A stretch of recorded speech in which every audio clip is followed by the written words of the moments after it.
Jury is present and seated. Everyone else can be seated at this time. Ladies and gentlemen of the jury, good morning and welcome back.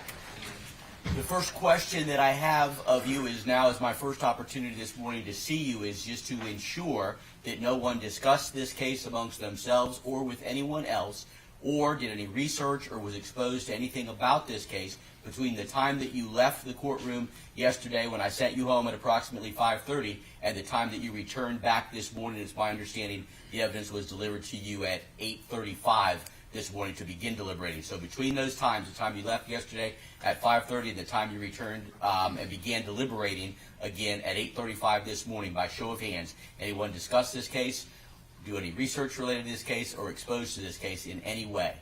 Excellent. Let the record reflect that there are no hands. Again, thank you all very much. It's my understanding the bailiffs have indicated that the jury has reached a verdict in this case. My first question is usually, were you able to select a foreperson and who that foreperson is? But because we had a communication from the jury yesterday regarding the readback, I know that the foreperson is, I almost said your name, I'm not going to say your name, it's number 6. Previously number 48, but seated in number 6, initials JS.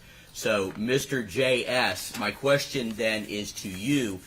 You are the foreperson, correct? Yes, Your Honor, I am. All right. Has this jury reached a unanimous verdict in this case? Yes, Your Honor. Do you have the verdict form? Yes, I do, Your Honor. Would you please present it to the bailiff, and thank you very much. I will review it, and then I will give it to the clerk to be published.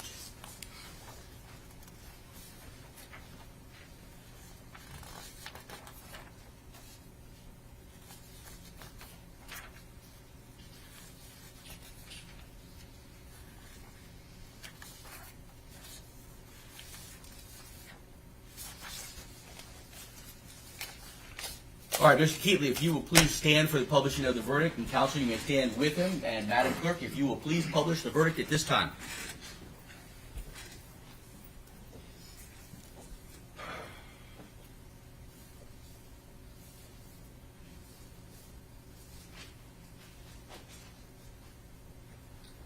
State of Florida versus Michael Edward Keetley, case number 10 CF 18429.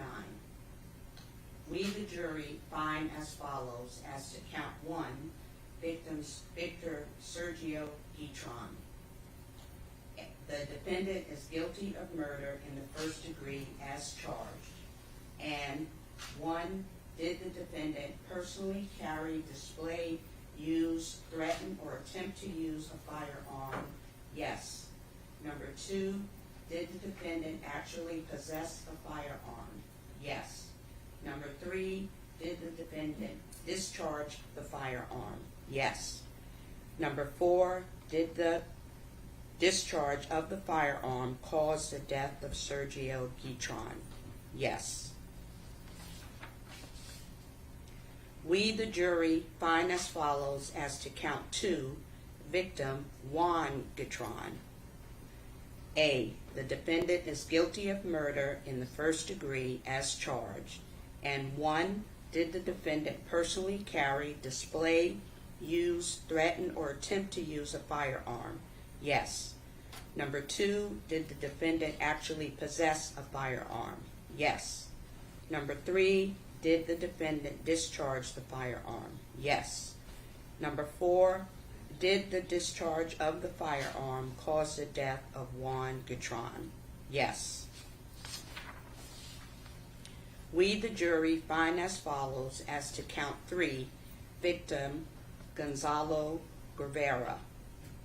A, the defendant is guilty of attempted murder in the first degree as charged. And 1, did the defendant personally carry, display, use, threaten, or attempt to use a firearm? Yes. Number 2, did the defendant actually possess a firearm? Yes.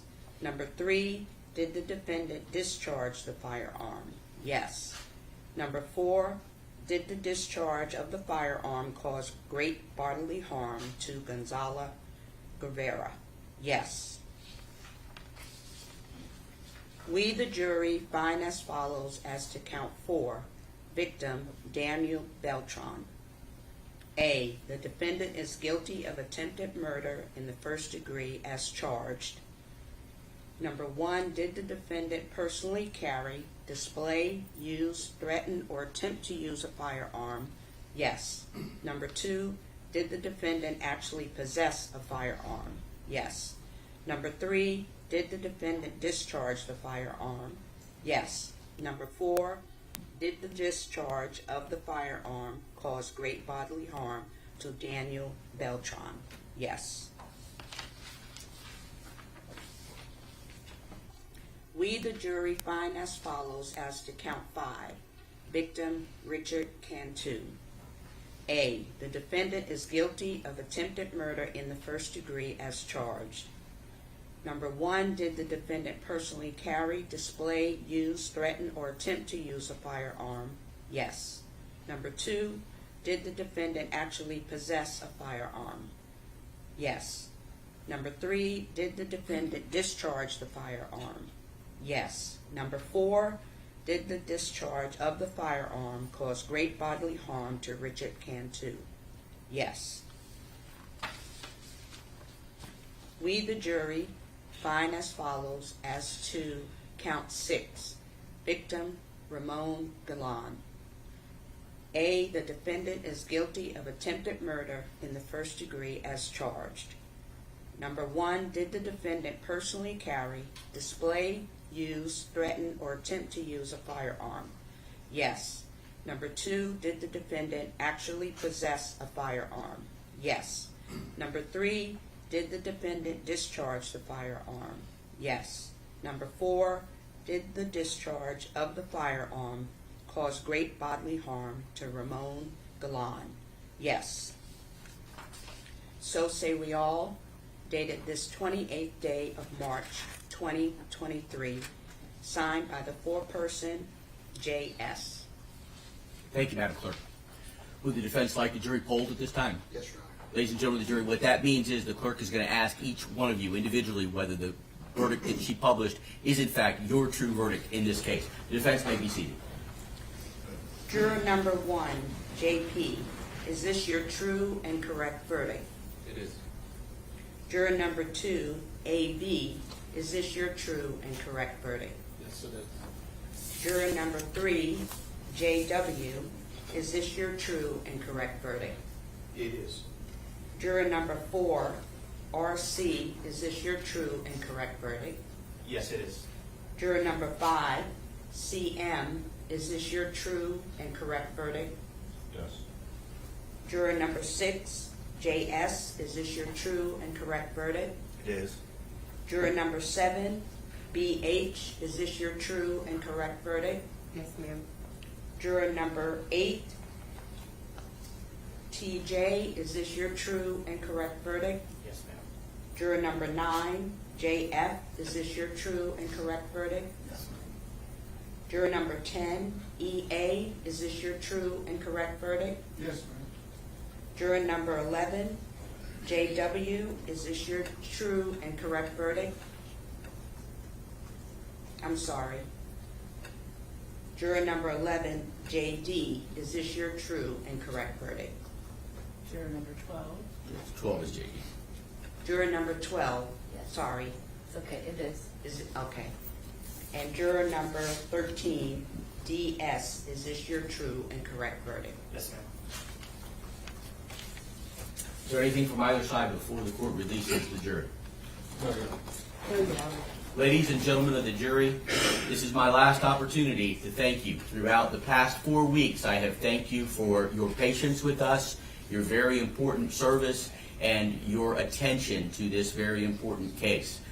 I'm going to release you now, and I am going to instruct you that all of my previous restrictions about doing research, about looking up things, about talking to others, no longer applies. About watching any of the media reports or social media or anything like that, you're free to do all of that as you wish. Additionally, there is one protection that applies to your deliberations back in the jury room, and you can only be forced to talk about your deliberations through a court order.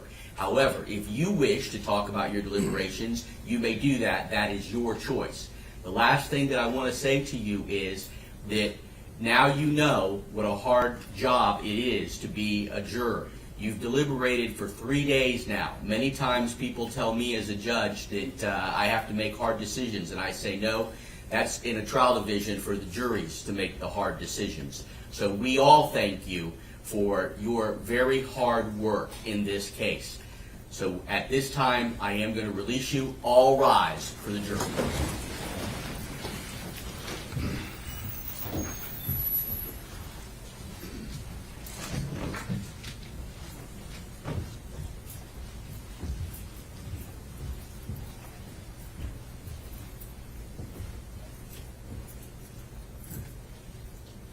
Jury is exited. Everyone may be seated.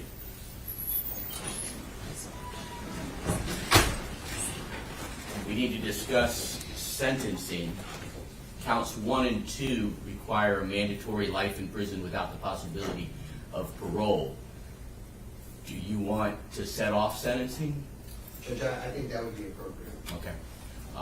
Let me check with my judicial assistant who Judge, he would also be entitled to a PSI on the we remaining will, counts. he could waive it, but do you want to waive or do you want to have a PSI? No, I'd like to have some consultation with him before we make that decision, but if we set off sentencing. What we'll do is I'll go ahead and order it. The clerk will notate ordered. If you change your mind, we can always cancel it. And I'm going to schedule sentencing beyond 30 days because that's what it normally takes for a PSI. So we'll order a PSI, pre-sentence investigation, and we'll set sentencing more than 38 days out, most likely on a Friday. We can do either May 19th or May 26th, both at 9 a.m. Mr. Escobar, are either of those 19th or 26th preferable? I mean, just have a quick. Take your time. And state. Judge, either of those days would work for the state. All right. 26 is good. All right. So we'll do May 26th. Did you say 9 or 9:30? 9 9. a.m. right here for sentencing, and we've ordered a PSI. I'll ask that you file any post-trial motions at least, let's say, 10 days prior to that, and we'll hear those at 9 a.m. prior to the sentencing. Is there anything else from the state? No, Your Honor. Anything from the defense? No, Your Honor. All right. Again, thank you all very much. We'll be in recess. Judge, at this time, there is one matter. He originally did have a bond. Oh. We'd ask that that be revoked. I will revoke all previous bonds in this case at this time. Thank you, Your Honor.